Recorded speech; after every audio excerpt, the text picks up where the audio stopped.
Hello, awesome people. I hope you're having a great day today. Today we're taking a look at the 12-page short story in here called Giants in the Earth. It's by Caitlin Kiernan. For folks, I've never read anything by her before. And now we're doing the next short story in this collection, Pawn of Chaos. It collects. It was published in 1996. It has a bunch of stuff in there that was published specifically for this collection, and so forth. So it was written right then by a bunch of authors that had not written in the Eternal Champion series for you folks that we'll be doing a deep dive to. I'll link these to you in the comments below.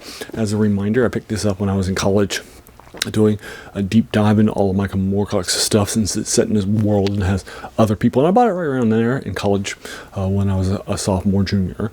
I don't remember which year, but I entered college in '95, so it would have been right around then. At the time that it was published, I picked it up from a local bookstore. So, like I said, I picked this up, but because I was doing a lot of stuff, rereading it because it wasn't written by Michael Moorcock stuff, except for the first short story, Sir Milk of Blood, I decided I never actually got around to reading it, and so forth. So I figured, since I just did a big deep dive into Michael Moorcock stuff, including a ton of his Eternal Champion stuff, I'd do this as sort of a denouement and read these things for the first times. And so today's the 12-page short story set in his universe and so forth. It has the Eternal Champion Jarek Carnelian. It's basically, we're going to find out more about him as a child, and we're going to find out in the first couple of pages that there is a festival that they're having, sort of a coming-of-age festival, if you will, as a kid, and he is the key character of this and so forth. So there's a lot. So as a reminder, keep my reviews spoiler free. So we'll be doing a deep dive into what's happening. But typically the first couple of pages on a 12-page short story like this would be typically what I do to get your feet wet and so forth, to get you introduced into the character proper. So basically, since this is Jarek Carnelian, this is set in the far future and it's a science fiction.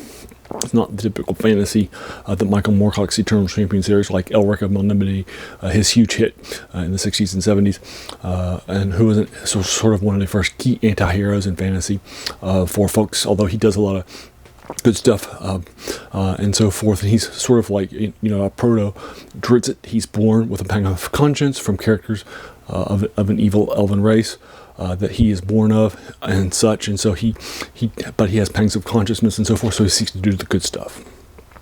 And so he has sort of pangs of Elric, although I think you would call Elric a pure hero, but he's more of an anti-hero. A lot of things that happen up, or things that he will do in order to make sure that evil is divided up. Now, this collection, as a reminder, collects this series is the Eternal Champion. It is a multiversal set of things where there are different aspects of the Eternal Champion on different planes of existence, if you will. So that's where the first multiversal conflict comes from. That's one of the reasons why it's heavily influential with folks today. Also, the concept of a multiverse was introduced here too. All the various planes are interacting in a law versus chaos, so that's not mentioned here in this short story at all. This sort of a young version of Jarek Carnelian, him as a child growing up, having this party for him. So that's basically what's happening with this and so forth. So what do I think about it? So there's a lot of sort of purplish descriptions of things that are longer, take a lot of time and so forth. It's 12 pages long. There's still not a whole lot of plot that actually happens here, though, and so forth. So I don't feel like this is doing a great unpacking of the stuff from Michael Moorcock's character, Jarek Carnelian, by this new person.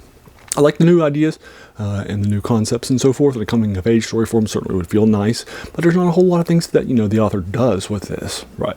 So I don't really think highly of it. Again, there's a lot of prose here that's purplish, and there's a lot of descriptions, not a whole lot of plot from stuff. So I thought it was okay. I'm glad I read it, but I don't really like it that much. It's only a 5 out of 10 that I'm giving it for folks for that reason. So 4 stars. As a reminder, this channel's title, "The Worst Thing About New Books," is a quote by a French philosopher, Jacques Joubert, who said that the worst thing about new books was that they kept us from reading the old ones. And so this collection that was published in 1996 and collects a bunch of new stuff that was written by these different authors with different takes I like, and that's where the passion of this channel comes from, as a reminder. So there you go. So that's my thoughts on this very, very quickly. So there wasn't a whole lot of stuff that happened here because it was only 12 pages long. It didn't take me that long for me to read it last night for the first time. Probably took me about 20-25 minutes for me to knock it out fully in this oversized collection for you folks. So I'll go ahead and leave you to it. Have you read it? If so, what did you think about it? Did you agree or disagree with my 5 out of 10? Would you like to talk about spoilers in the tags below? And spoiler tags, let's do it. If you enjoyed this, why not hit that subscribe button, because there's going to be a lot more of these to follow. And then also we have some stuff like if you hit the bell icon if you're really feeling frisky and that sort of a thing. And then finally, I just want to thank you so much for taking some time out of your day and investing it and watching my video, because we all have so many things that are happening in our lives and we're pulled in so many different directions. So the fact that you spent this time with me is incredibly humbling and I appreciate it. So thanks again and have an amazing day.